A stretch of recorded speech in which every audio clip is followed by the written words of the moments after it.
अस्सलाम वालेकुम स्टूडेंट्स, आज हम इम्यूनिटी एंड इट्स टाइप्स इसका पार्ट 2 डिस्कस करेंगे। प्रीवियस लेक्चर में हमने ये डिस्कस किया कि इम्यूनिटी क्या होती है, उसकी प्रॉपर डेफिनेशन क्या है और इम्यून कंपोनेंट में या इम्यून सिस्टम हमारा किस तरह से काम करता है। हमारे पास फिज़िकल बैरियर मौजूद हैं और उसके साथ-साथ फिज़िकल बैरियर मौजूद हैं जिसमें स्किन है, म्यूकस मेम्ब्रेन है, फेगोसाइट्स होते हैं और साथ ही इम्यून सिस्टम होता है। ये हमारी बॉडी को प्रोटेक्ट करता है। कंपोनेंट ऑफ इम्यून सिस्टम हमने डिस्कस किए थे, उसमें एंटीबॉडीज़ थी और साथ लिम्फोसाइट बी और टी था। लिम्फोसाइट बी और टी की रीज़न फॉर नेमिंग डिस्कस की थी। एंटीबॉडीज़ का स्ट्रक्चर हमने डिस्कस किया था प्रीवियस लेक्चर में। ये एक छोटा-सा प्रीव्यू था प्रीवियस लेक्चर का। डिटेल लेक्चर मौजूद है, आप उसको वॉच कर सकते हैं। आज हम स्टार्ट करेंगे इम्यूनिटी की टाइप से। Types of immunity. इम्यूनिटी हमने समझ लिया कि वो क्या होती है, कैसे काम करती है, कौन से कंपोनेंट होते हैं। अब हम नेक्स्ट पार्ट की तरफ मूव करते हैं, टाइप्स ऑफ इम्यूनिटी। इम्यूनिटी की 2 टाइप्स हैं, एक को कहते हैं एक्टिव इम्यूनिटी और एक को कहते हैं पैसिव इम्यूनिटी। सबसे पहले एक्टिव इम्यूनिटी की हम बात कर लेते हैं। एक्टिव इम्यूनिटी क्या है? एक्टिव इम्यूनिटी क्या है कि जब हम वैक्सीन इस्तेमाल करते हैं जो कि स्टिमुलेट करती है हमारी बॉडी में जाके एंटीबॉडीज़ की प्रोडक्शन को और हमें इम्यून करती है उस डिज़ीज़ के अगेंस्ट, तो इसे कहते हैं एक्टिव इम्यूनिटी। क्योंकि ये आर्टिफिशियली इंड्यूस की जाती है, वैक्सीन आर्टिफिशियली लगाई जाती है, इसलिए इसे कहते हैं artificially induce active immunity. Active immunity में सबसे पहले है वैक्सीनेशन। वैक्सीनेशन क्या है, उस पे एक डिटेल लेक्चर कुछ डेज़ में अपलोड हो जाएगा।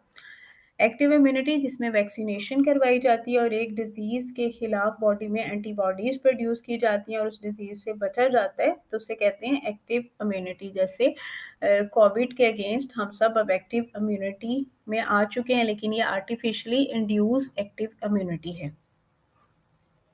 आर्टिफिशियली इंड्यूस एक्टिव इम्यूनिटी, जब भी हम वैक्सीनेशन करवाते हैं किसी भी स्पेसिफिक डिज़ीज़ के अगेंस्ट तो हम इम्यून हो जाते हैं। आमतौर पे हम वैक्सीनेशन करवाते हैं डिफरेंट डिजीज़ेज़ के against like polio, small pox, measles, mumps और अब कोविड।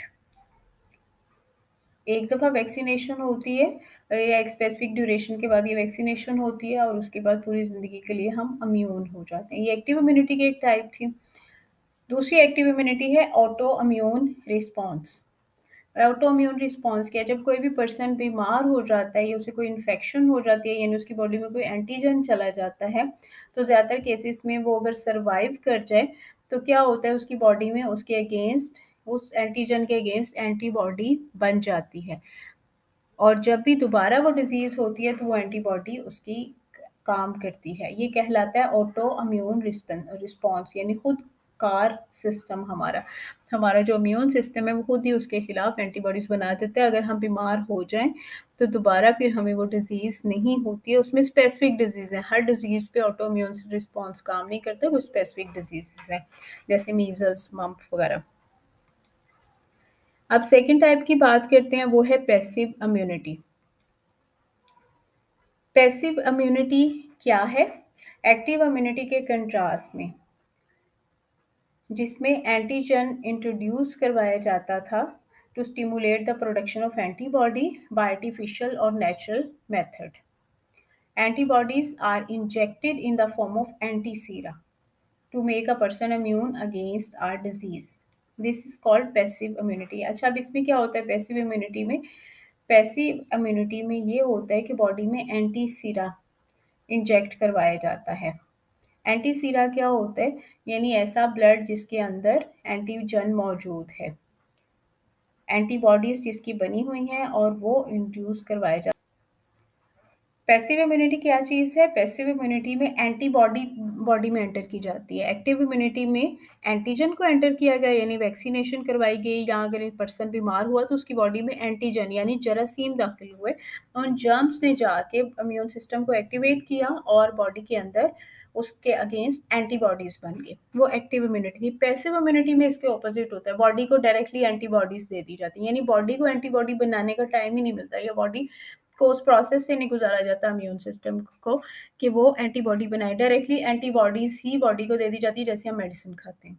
डायरेक्टली बॉडी को एंटीबॉडीज़ प्रोवाइड की जाती हैं। नेचुरल वे ये है कि मदर से एंटीबॉडी बेबी को मिलती है जब वो फीडिंग करता है, और दूसरा जब ब्लड एक पर्सन से दूसरे पर्सन को ट्रांसफ्यूज़ किया जाता है, तो भी एंटीबॉडीज़ एक पर्सन से दूसरे पर्सन के पास पहुँच जाती है। ये कहलाती है पैसिव इम्यूनिटी।